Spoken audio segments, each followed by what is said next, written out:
You did not start your business to feel stuck in it, right? This podcast is about creating the time freedom to enjoy a life as delicious as the business you're building without the guilt. I am Shalise Daniels, a certified mindset and business coach, 7-figure business owner, and here we explore how neuroscience-backed rest strategies are essential for growing your business. Hey everybody, I am coming to you from Costa Rica. We are celebrating our parents' 59th wedding anniversary. I had something that was heavy on my heart, a conversation that keeps coming up. It's about time.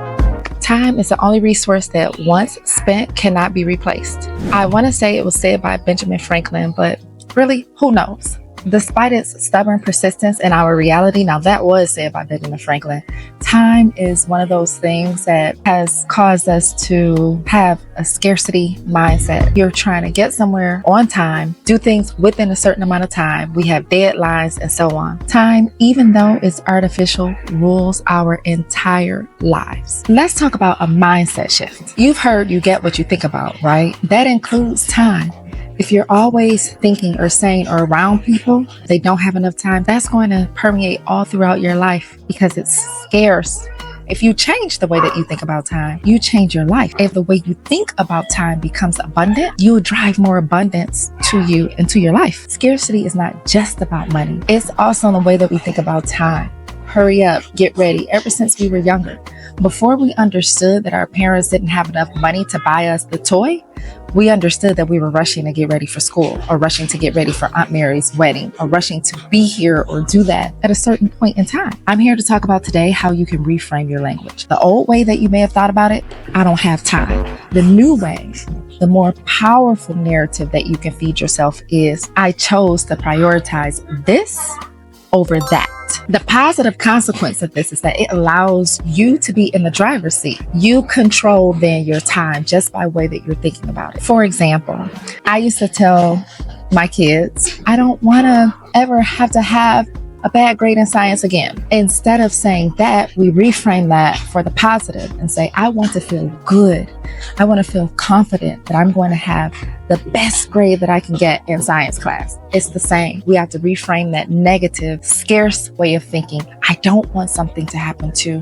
What do I want to happen? How do I want to feel about this situation? What do I want to think? The old way, I ran out of time. You can reframe that to, I didn't plan well. It's not just about being positive and positive affirmations. It also allows you to take accountability and put yourself in the driver's seat. If I didn't plan well this time, what are you going to do next time? How are you going to plan? Will you leave 20 minutes early so that you can be there on time? When you take ownership of the mistake or the flub up or the mess up, you take the power to do something different. Whereas if you say, I ran out of time, does time control you? We're still here. We're not completely out of time. Instead of, I didn't plan well. I didn't plan well. Next time I'm going to plan better. Here is what I'm going to do. Have you ever had a deadline and been able to meet that deadline in record time? In college, when you've had to write a paper or you needed to have a presentation or you needed to do something or be somewhere in time, you were there. You met that deadline without consequence. That is the same thing. If you plan an activity and you set aside a certain amount of time, you're going to somehow magically be able to accomplish that task within that given amount of time. Here's the game changer, the shift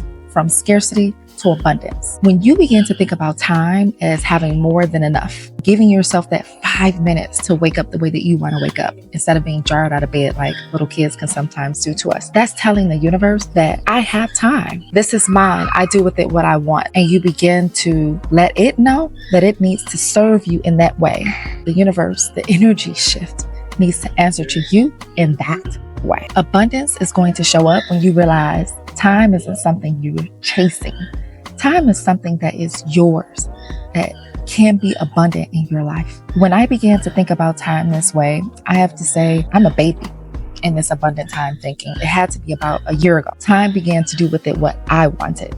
I was able to shift my thinking and shift what time did for me. For example, I started scheduling my meetings much later because I wanted to have time to do what I wanted with my time. I thought there's not enough time in a day so that I can accomplish certain things. Once I got organized with the 12-week operating system, I was able to then plan my day using ChatGPT so that I could start working, put in my breaks, and finish by a certain time.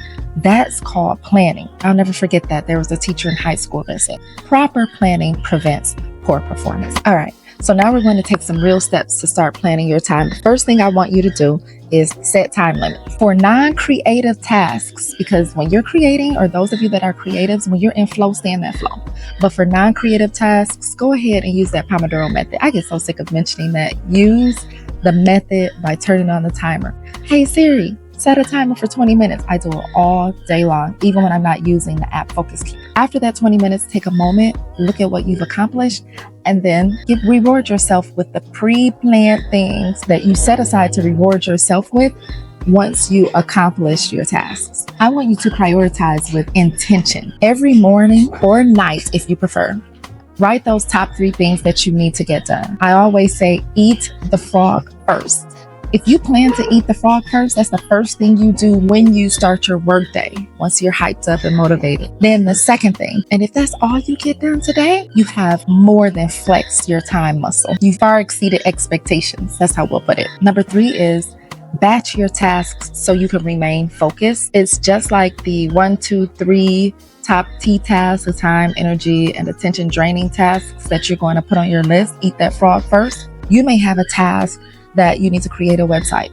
For example, there's going to be a number of tasks that you have to do within creating a website. So batch those tasks within that 20 minutes. You know that this is going to depend on this before you can do this. And then you're going to have to get that person to send you the graphics for that. Do that within the 20 minutes and take control of your life. The last thing, and this is not a step, is schedule rest. Make a list that is going to let you know what you're going to do during your rest periods. It's going to be a way of rewarding you. Make that list. Have at least 10 things that you know that hype you up. Is it dancing? Is it writing? Is it singing? Is it painting? Is it taking a walk? Is it meditating? Is it reading that book? Is it calling your girlfriend? Is it texting? Is it talking to ChatGPT? Is it doing a therapy session with ChatGPT real quick? Whatever that thing is, make sure that you prioritize that rest by creating a list of things that you're going to do during those rest periods. And then when they come, do them. You had Siri set you a 20-minute timer. When Siri is done with that 20-minute timer, what are those things that you're going to do in the interim while you're waiting on the rest of the time to run out, while you're waiting to tackle your time, energy, and attention tasks, the things that you normally procrastinate with? You can do anything for 20 minutes. In the end, I want you to shift to an abundant life. This is how you do it. The first thing you can do is start thinking about time differently. Start handling time differently and start resting and making that a priority, because when you do that, you're speaking to the universe and saying, I am important. You is kind, you is smart, you is important. Consider this. You're not managing your day.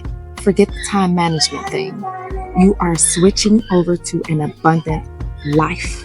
You're sending a message that says, I deserve this. Keep on thriving, y'all. I'm glad that you came here to hear me rant because I had to do it, and now I'm going to breakfast and I have a meeting.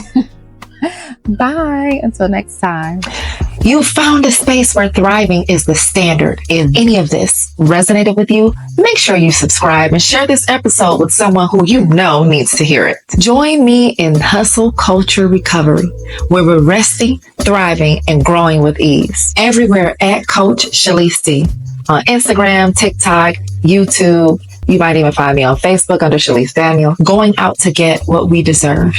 Living into the reason why we created our businesses to begin with.